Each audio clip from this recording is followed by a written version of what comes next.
por su nombre que podemos escribir todas las ideas que se nos ocurren. Montaigne dice que el origen de estos textos son ensayos porque no existen verdades absolutas y todo puede cambiar.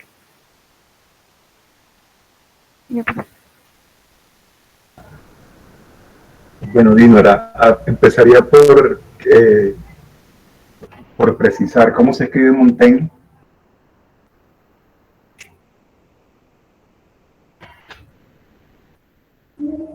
Dinora, Montaigne. Profesor, Montaign. Ajá, escribiste mal, ¿cierto? Sí. Sí. También veo que hay es un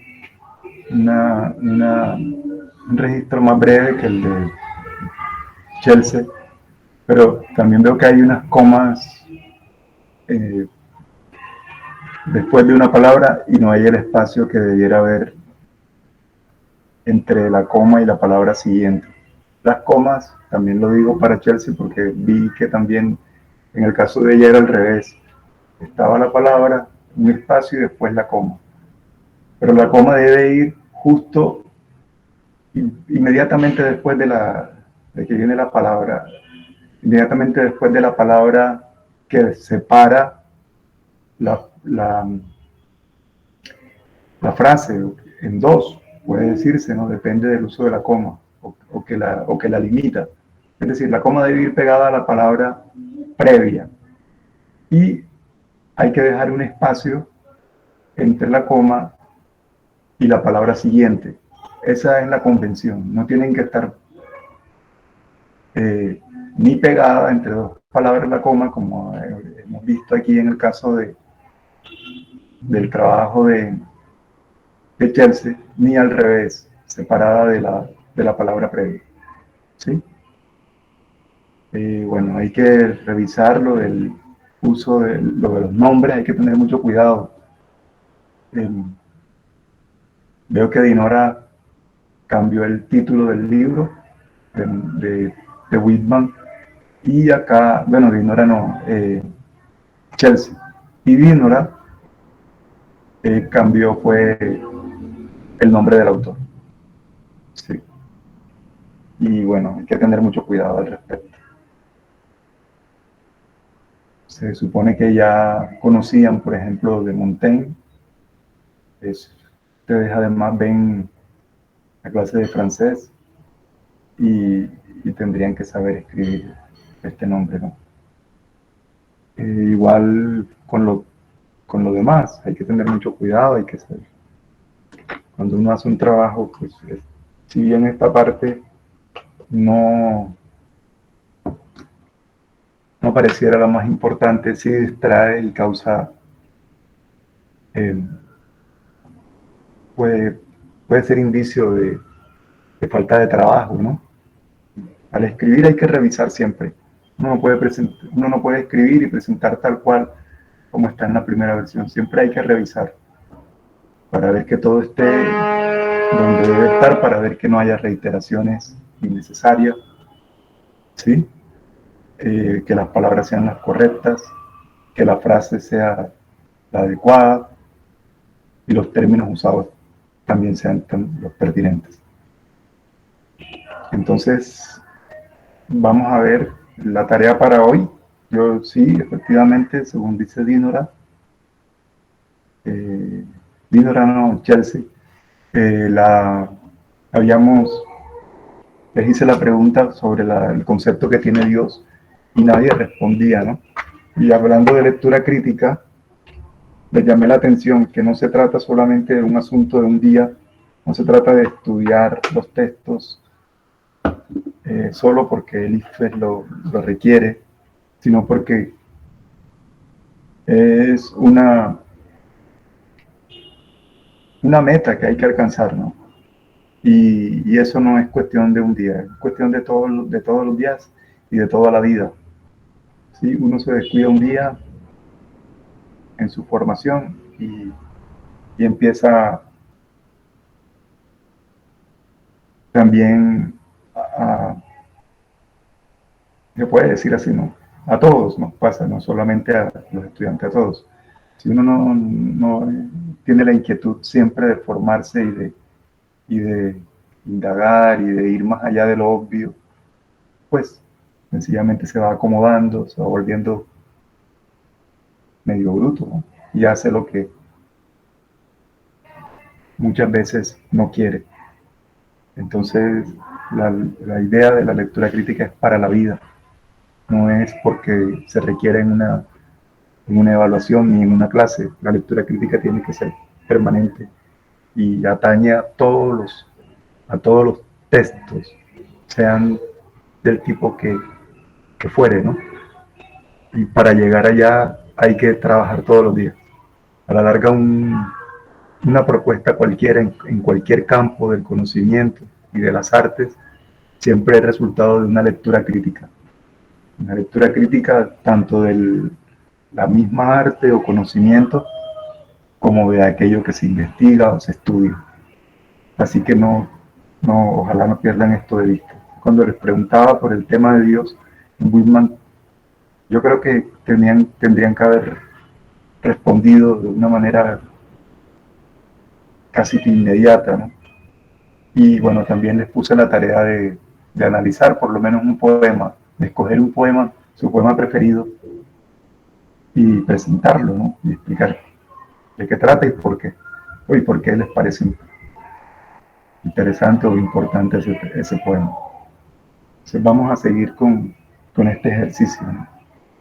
En primer lugar, ¿cuál es la idea que se presenta en el poema acerca de Dios? En el poema de Whitman.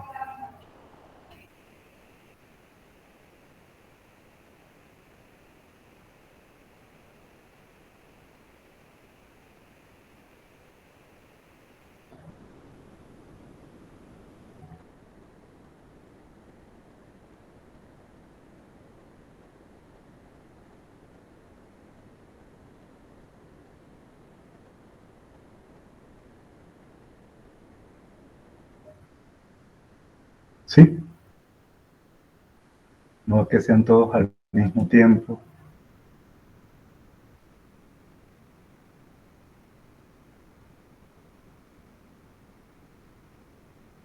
¿Qué respuesta tienen ahora? La pregunta que les hice la semana anterior acerca de la visión que tiene Whitman sobre Dios.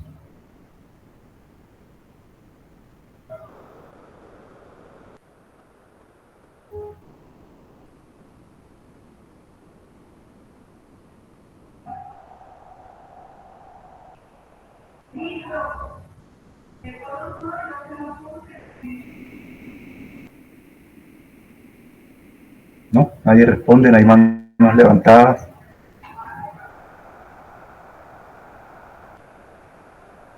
Otra cosa, veo que solo hay 8 estudiantes. Bueno, ¿quién puede responder esa pregunta?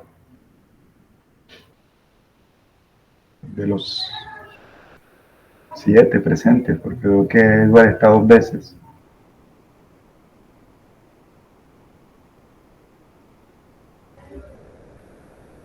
Elkin, a ver.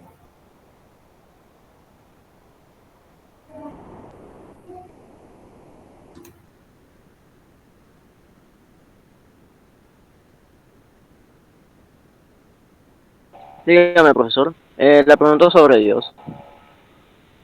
Sí, señor.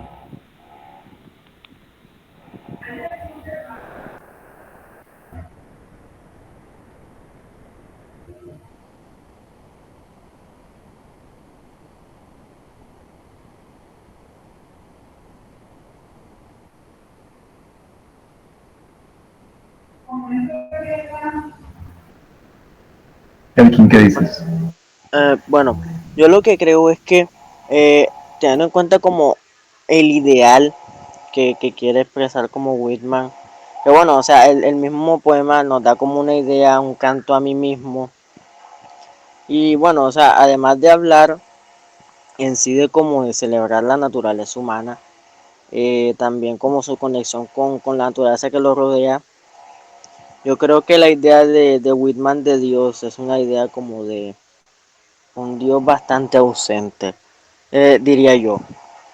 un Dios que si bien puede ser quien creó estas cosas, quien pudo crear al hombre, em, puede ser también un Dios por el que uno no debe preocuparse, al menos según Whitman diría.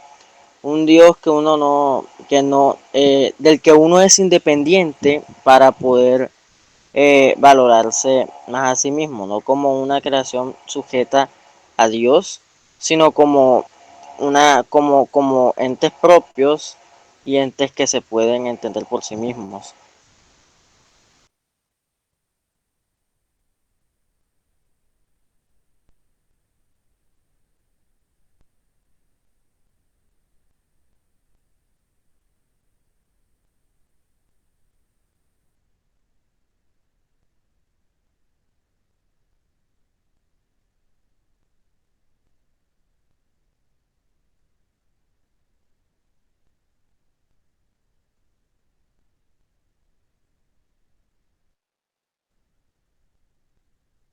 Profesor, si está hablando, está muteado.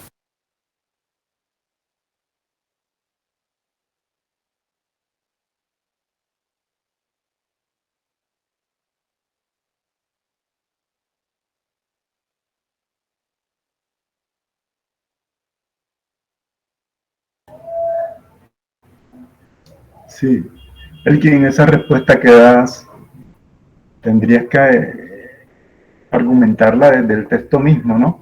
Era la indicación, la tarea que les había asignado. Hablas de un Dios ausente, ¿qué tan cierto puede ser eso? En el libro de Whitman. Si bien tú matizaste tu respuesta, pues vale la pena que lo argumentes desde el mismo texto, ¿no? Bueno, sí, profesor. Em, Porque lo, habría quizás que precisar eso de que Dios, que en el texto de Whitman Dios está ausente. Creo que no basta con decirlo así. Tú lo matizaste en la respuesta, pero creo que puede quedar mucho más claro si lo argumentas desde el mismo poema, ¿no? Desde los mismos poemas. bueno, para poder argumentarme, yo digo que puedo remitirme a los dos primeros poemas, porque bueno, a mi opinión, a mi vista, son como los que mejor resumen el espíritu de todo el libro y de los demás poemas. En ese caso, cuando uno analiza y uno va leyendo, por ejemplo, en el caso del primero, como todo ese disfrute que pone Whitman al momento de entenderse como parte de la naturaleza, como parte de los demás hombres, como un alma propia. El Dios no es algo que esté presente. Dios no es una idea que esté dentro de ese goce que Whitman presenta en los dos poemas. Dios no es algo como que a lo que se remita demasiadas veces. Porque bueno, además de que no solamente se trata de un canto hacia el mismo ser humano, sino que bueno, ahora el ser humano ha alcanzado un nivel de entenderse a sí mismo, de valorarse lo suficientemente alto para ya desconectarse de Dios. Y por eso ya Dios no es algo que tenga que ser tomado en cuenta. Y creo yo que aparecería más veces en estos poemas de Whitman si así lo fuera. Entonces, bueno, esta es una de las apariciones que está señalando. La mano de Dios es la promesa de mi mano. El Espíritu de Dios es el mano de mi espíritu. A esto me refiero con lo de la independencia. Que hemos llegado, o al menos a mi interpretación, es como si tuviéramos ciertas cualidades que Dios tiene. No es que Él no esté presente, pero ya hemos logrado, insisto, en desconectarnos de Él para ser mucho más parecidos a Él, más independientes. No porque Él no esté, sino porque ya no es necesario recurrir a Él eh, para nuestra propia existencia y para nuestro propio disfrute. Entonces, bueno, esa es mi idea. Un Dios ausente, pero no porque no exista, sino porque ya no es necesario dentro de nuestra existencia. Al menos para la manera en la que Whitman lo ve, lo describe a él y nos describe a nosotros.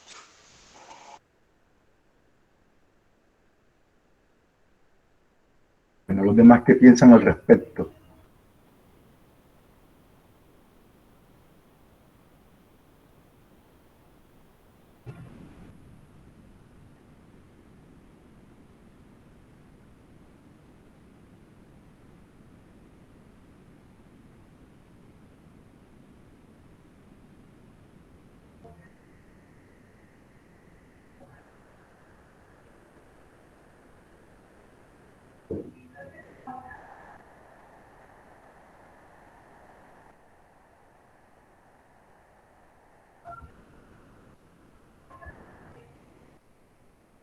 Profesor,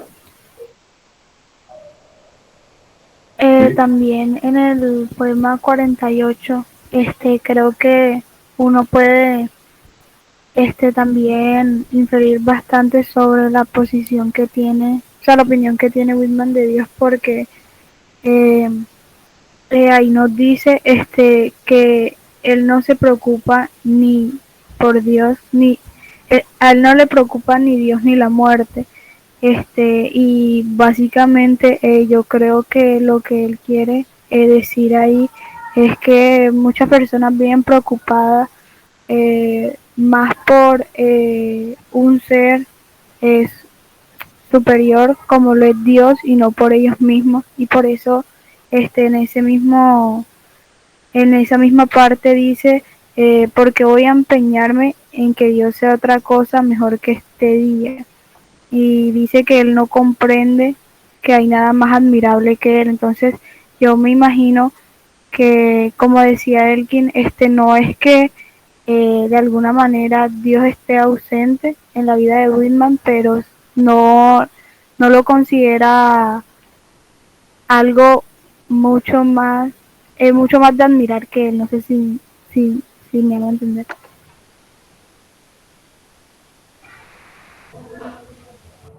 Así es. Profesor, Sí. yo estoy bastante de acuerdo con Dinora. No De había hecho, visto quién estaba hablando. Dinora era la que estaba Ajá. hablando. Ahora estoy Sherry. Profesor, estoy bastante de acuerdo con Dinora.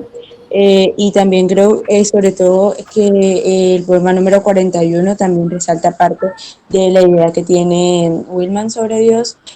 Más que todo la parte en la que dice, bueno, él empieza a hablar de varios de los nombres que se le tienen a Dios, y empieza a decir que compró cada una de las imágenes de cada uno de los santos por lo que valen. O sea, sin embargo, no dice cuánto, pero yo siento, de alguna manera siento que es algo sarcástico, pero la parte en la que siento que él se ve a la altura de Dios es la parte que dice, acepto sus divinos esquemas elementales para complementarlos y llenarlos yo mismo.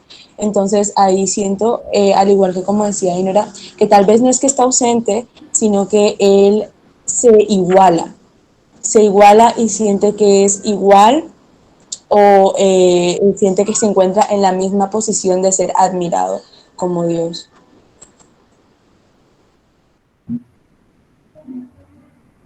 Así es, Shari. En este poema justamente menciona a todos los dioses, sino a todos, pues, gran parte del repertorio de dioses que hay en el mundo, ¿no? Y allí a todos los venera y ciertamente dice él, pero también a todos les da una revaloración. ¿Sí? Aquí está la parte del poema que estás referenciando. ¿Lo puedes leer, Dinora, por favor? Digo, Shari, por favor. Sí, claro. Dice, porque yo soy el que ayuda al enfermo, que gime desplomado en el lecho, y en el que los hombres fuertes y sanos les trae más fuerza y salud. He oído cuanto se ha dicho sobre el universo, todo cuanto se ha dicho desde hace miles de años, y no está mal hasta ahora, pero ¿es eso bastante? Vengo a darme a todos y a engrandecer a todos, a pisarle la oferta al ganguero, a pujar desde el principio más alto que ninguno en la subasta. He tomado las medidas exactas de Jehová, y aquí en mi portafolio llevo una litografía de Cronos y otra de Zeus, su hijo, y otra de Hércules, su nieto, dibujos bastante buenos de Isis, de Osiris, de Baal, de Brahma, de Buda, de Odín, del terrible Mexitli, un grabado de Alá y una estampa de crucificado. Todas esas imágenes las he comprado por lo que valen, en su justo precio, sin dejarme engañar, sin pagar un centavo de más. Acepto que han vivido todos y que en su día hicieron su labor y cumplieron su destino. Engendraron mitos para pájaros implumes que ahora tienen que levantarse, volar y cantar por su cuenta. Acepto sus divinos esquemas elementales para complementarlos y llenarlos yo mismo, y para repartirlos con una largueza entre todos los hombres y mujeres que me encuentren. Pero digo que un constructor que construye una casa hay tanto como en ellos, y en el que maneja el mazo y el cincel con los brazos desnudos también. No desdeño ninguna revelación especial y considero que la voluta del humo y el vello del dorso de mi mano son tan sorprendentes como cualquier revelación. Los bomberos manejando las mangas y trepando por las escalas de cuerda enganchadas en el balcón o en el tejado no valen menos que los dioses de las guerras antiguas. Oigo tronar sus voces entre el frasco y derrumbe, veo sus brazos musculosos pasar milagrosamente sobre las vigas encendidas y surgir invulnerables sus cabezas por la lengua roja de las llamas. La esposa del mecánico con el hijo al pecho me parece que da de mamar a todos los niños de la tierra. Esas esas tres guadañas que silban en fila, segando la cosecha, las mueven tres arcángeles formidos, vestidos de labriegos, y aquel caballerizo monstruoso de colmillos salientes y palambrera roja que vende cuanto tiene, su casa y sus caballos para pagarle un defensor a su hermano acusado de estafa y con el cual se sienta en el banquillo, es un redentor que redime pecados de ayer y de mañana. En la gran siembra los granos cayeron en mi campo, pero no cayeron en todos los campos de la tierra. El escarabajo y el buey no han sido adornados aún como se merecen, y el lodo y el estiércol son más admirables de lo que pensaba. Lo sobrenatural no existe. Llegará un día en que yo haga prodigios, ahora mismo soy yo un creador. Miradme aquí, erguido en la entraña profunda de la sombra.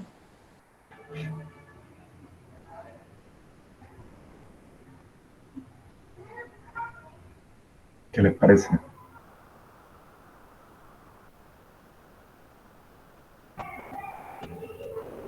¿Mm? Shari, ¿qué tal? Profesor, yo la verdad lo podría, no sé, siento que lo podría describir bastante atrevido.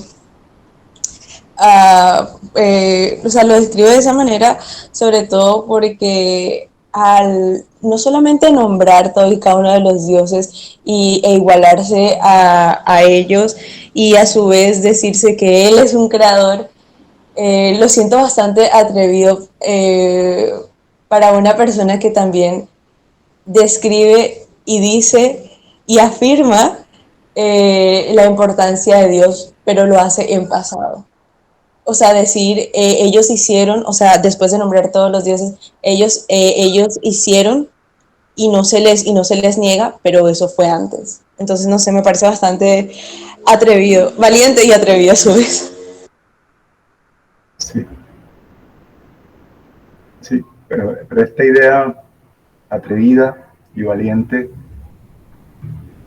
eh,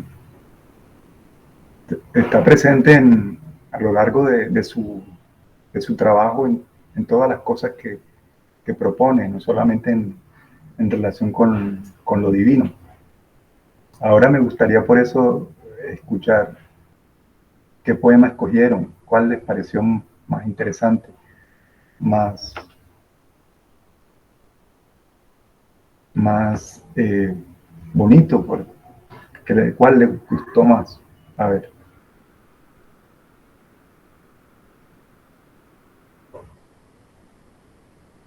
Que era la otra parte de la tarea, ¿no?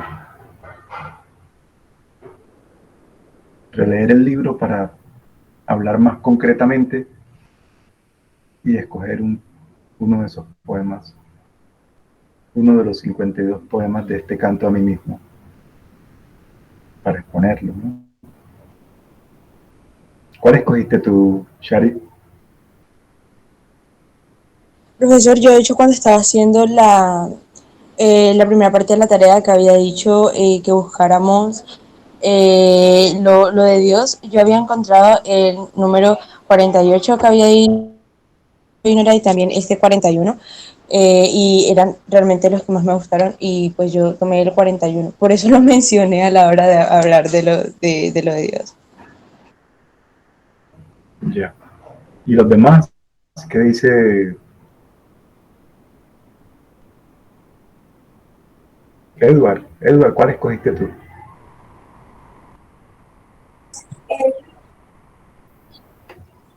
El 12.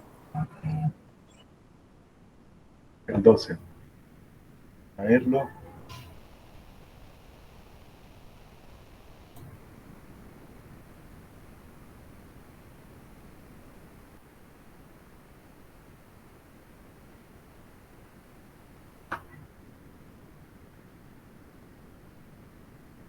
Léelo por favor y comentas. Pero antes que me pase otra vez.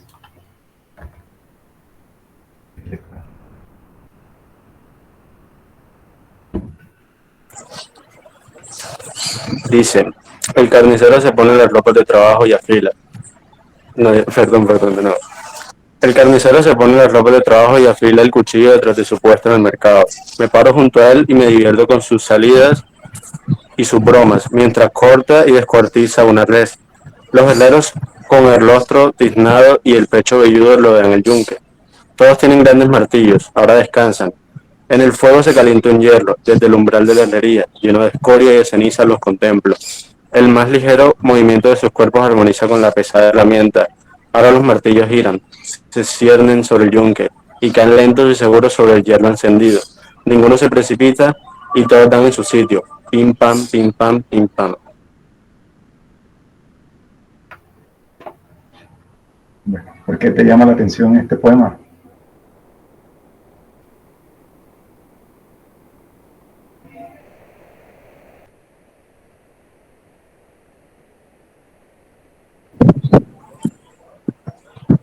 Aló. ¿Por qué te llama la atención este poema? Sí, sí. Aló. Sí, Edward, te escuchamos. Bueno, profesor, este poema, en el momento que yo lo estaba leyendo, me pareció interesante porque, o sea, digamos que primero mencionan la labor de dos personas como lo son el carnicero y el herrero, que uno diría, pues, que son peligrosas no tanto por, o sea, por lo que son, sino por lo que conlleva. Digamos, no sé, herramientas pesadas como el martillo, en el caso del carnicero, cuchillos, y, y ahí en el poema nos dicen que un, o sea, son actividades complicadas, pero ninguno de ellos se precipita para a la hora de hacerlo. Decían que en el caso ¿quién? ¿Verdad? del del carnicero tenía cara ebria o dormida, pero igual seguía descuartizando las redes, o en el caso del carnicero que no simplemente se dejaba llevar por su trabajo, o sea, simplemente lo hacían bien, sin importar lo que estuviese aconteciendo. Entonces, eso en últimas lo que nos dicen es que la ligereza, cómo puede ser la ligereza de un trabajo con herramientas pesadas y no es simplemente como aparenta.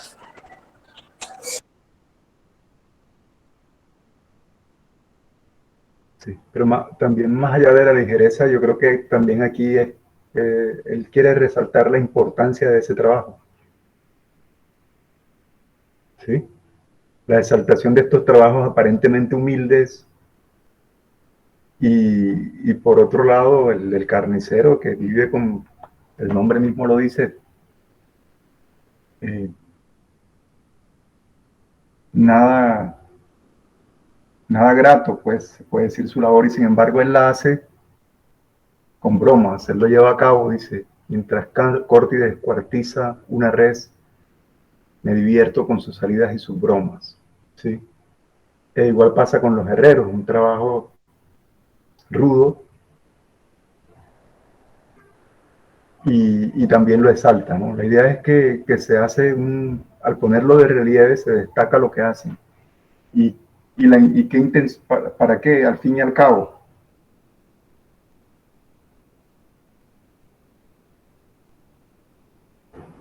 para destacar la igualdad de los oficios, de las personas, ¿sí?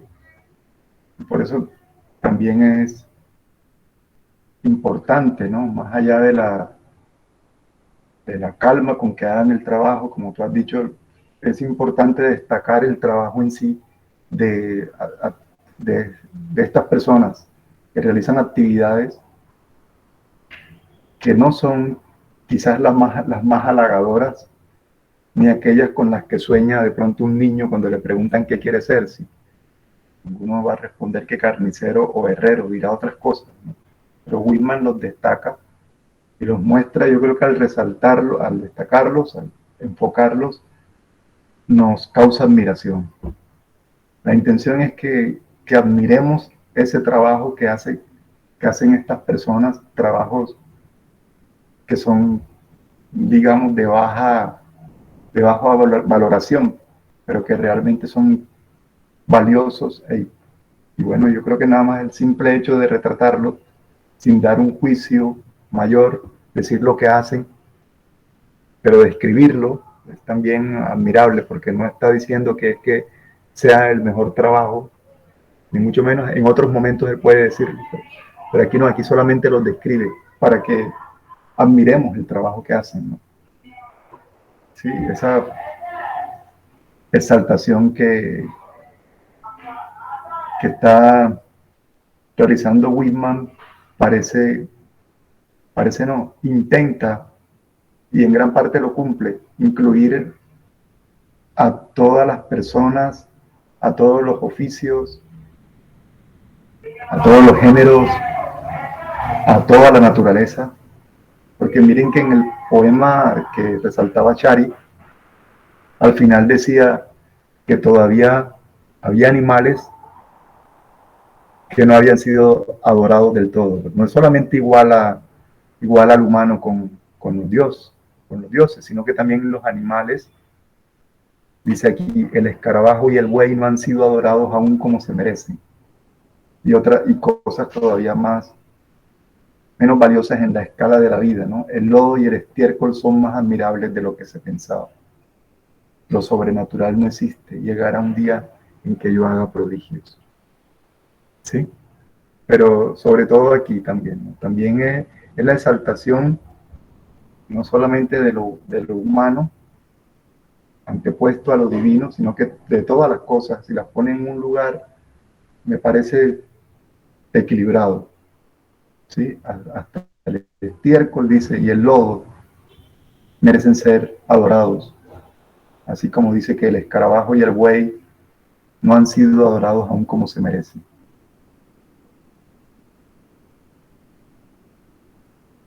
¿Sí? Es muy ilustrativo. Cada una de los textos ilustran la idea que él tiene de cantar al ser humano a sí mismo, que también incluye el canto de la naturaleza y de absolutamente todas las cosas, ¿no? Miren cómo diviniza, después de hablar de los dioses, ciertamente en este poema 41, dice que todos tienen un valor y él ha comprado sus estampas y los admira a todos.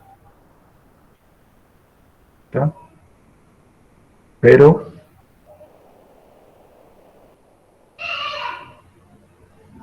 también el humano es un dios prácticamente. Y allí es donde resalta lo que hacen los bomberos. Me parece también extraordinario cuando hace la descripción del trabajo de los bomberos como si fueran dioses. El constructor dice, digo que un constructor que construyó una casa, en un constructor que construyó una casa hay tanto como en ellos. Y en el que maneja el mazo y el cincel con los brazos de sus desnudos también. No desdeño ninguna revelación especial y considero que la voluta del humo y el vello del dorso de mi mano son tan sorprendentes como cualquier revelación. Whitman nos hace poner los ojos en cosas que normalmente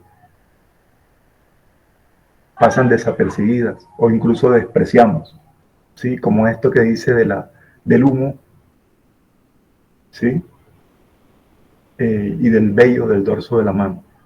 Y luego, como decía, ¿no? Como también propone que el trabajo del bombero es casi que un milagro, ¿no?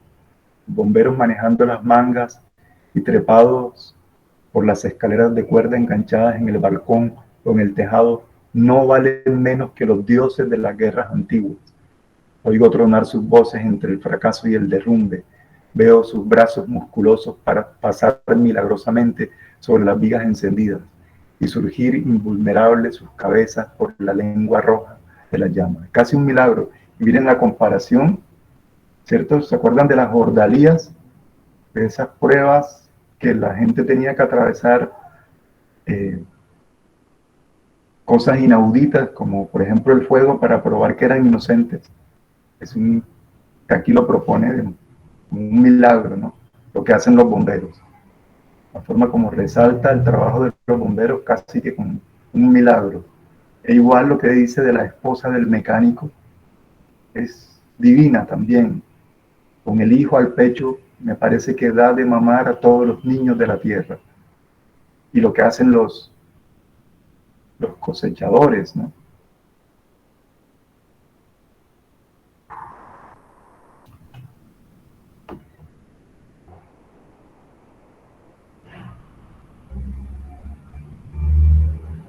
Estas tres guadañas que sirvan en fila, segando la cosecha, las mueven tres arcángeles fornidos vestidos de labriegos. Y aquel caballerizo monstruoso, esto es también muy bonito, miren, esto es un milagro también. Aquel caballerizo monstruoso de colmillos salientes y pelambrera roja, miren que no es nada grato a la vista del personaje, que vende cuanto tiene, su casa y sus caballos, para pagarle un defensor a su hermano acusado de estafa y con el cual se sienta en el banquillo, es un redentor que redime pecados de ayer y de mañana. ¿Sí? La divinidad que él ve en, en las acciones humanas. Y lo que ya he dicho antes, ¿sí? Como también los animales, el escarabajo y el buey, merecen ser adorados por, por lo prodigioso que son realmente. ¿Sí? Bueno, ¿qué otro texto escogieron? A ver.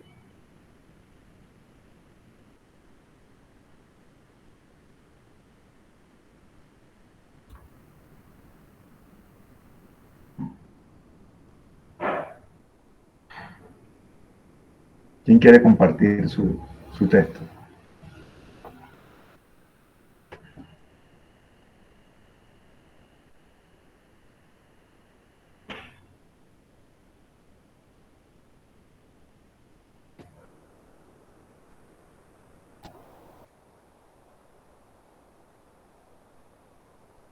¿Quién quiere pasar al frente para mostrar que su trabajo también es digno de admiración y un milagro casi divino?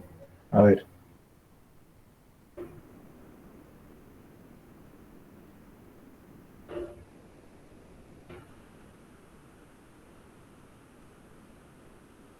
¿Te animas, Nicole? A ver, Nicole, ¿cuál fue el poema que escogiste tú?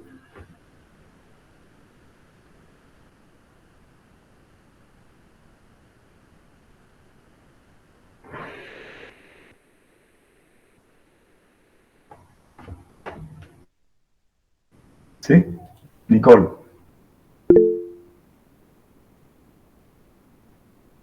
Nicole no tiene micrófono. Bueno, escríbeme en el chat, por favor. Entonces,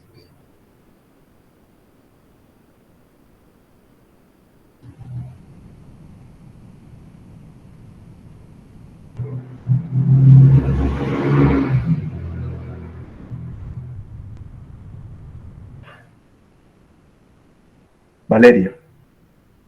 Valeria, ¿qué escogiste tú? Sí, profesor. Deme un momento. Creo que es el número 18, el que más me llamó la atención.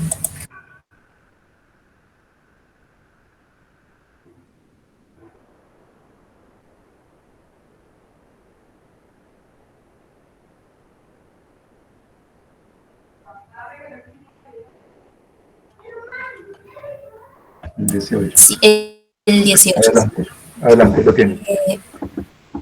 ¿Tengo que leerlo o simplemente Sí, explico léelo por qué me primero. gustó? Léelo primero. Ok, ok.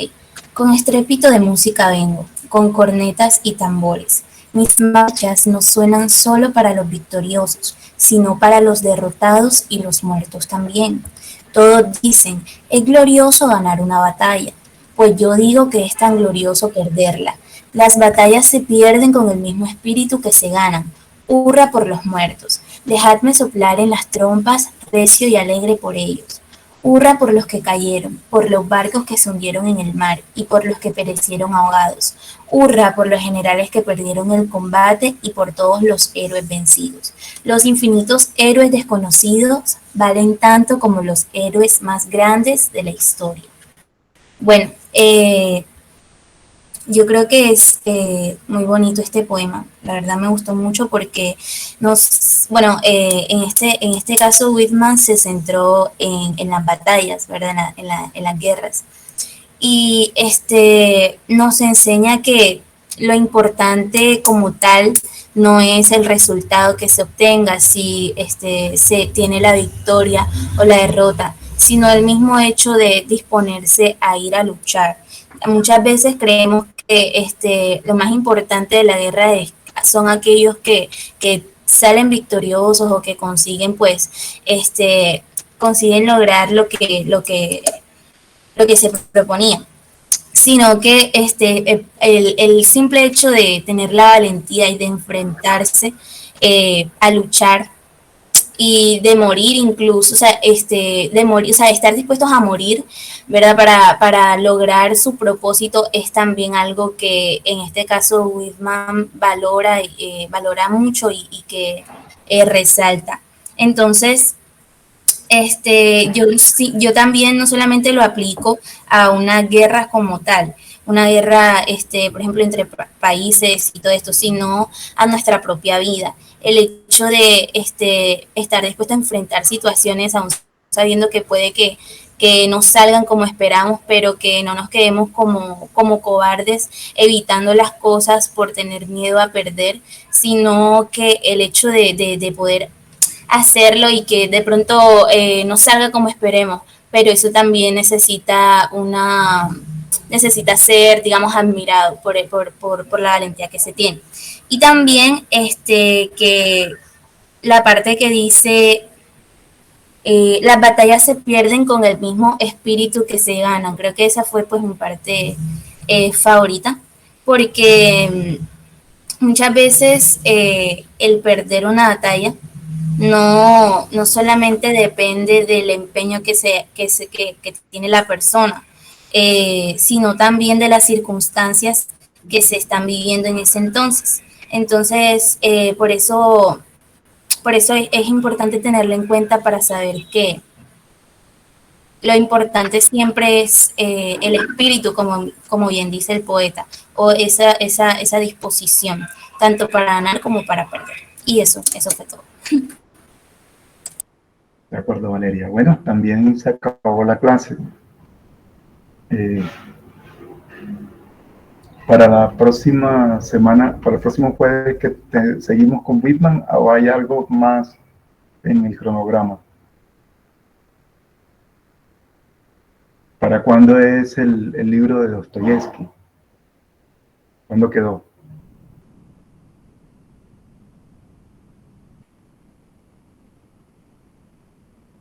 ¿Qué me dicen? Ya es la semana pasada o antepasada estuvimos hablando de las últimas lecturas, ¿no? ¿Para cuándo fue que quedó el libro de Dostoyevsky, Crimen y Castigo?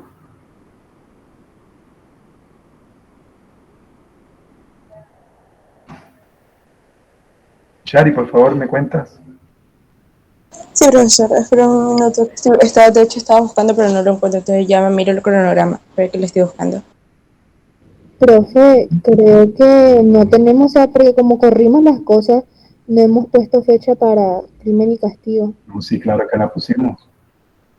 Claro que pusimos ya para los últimos libros.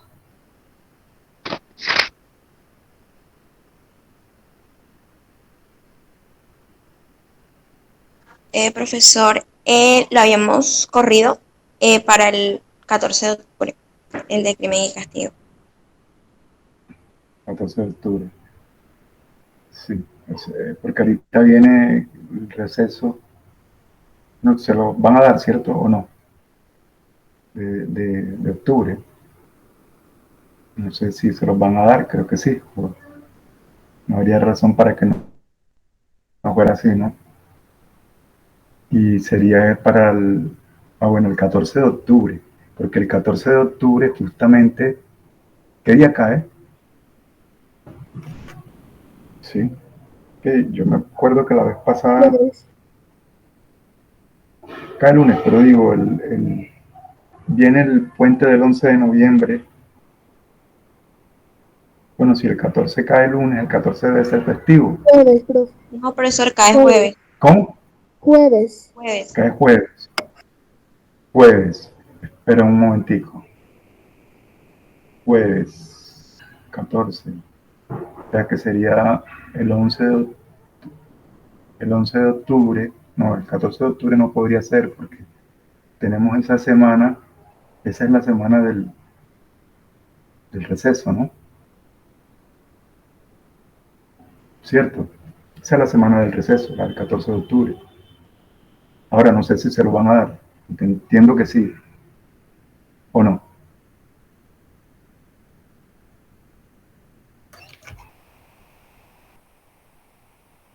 No sabemos, profe. Me contestan, por No favor. sabemos, profe. No sabemos, profesor. Bueno, la semana del receso es esa, ¿cierto? Porque si el 14 es jueves, 13, 12, no, 13, no. El 13 sería miércoles, el 12 sería martes. No, sí es esa semana, porque se corre. Si el 12 cae martes, se corre hasta el siguiente. Entonces, yo no sé si fue que yo dije que para esa fecha debía estar leído y en la siguiente clase, pues la estudiaremos. Bueno, entonces, para la próxima clase, que es el jueves, terminan de exponer los poemas que escogieron. Y bueno, ahí vamos viendo si qué más vamos haciendo. Puede ser la puesta en común de los ensayos en esta semana que viene más adelante. Entonces, el próximo jueves terminamos el acercamiento al canto a mí mismo.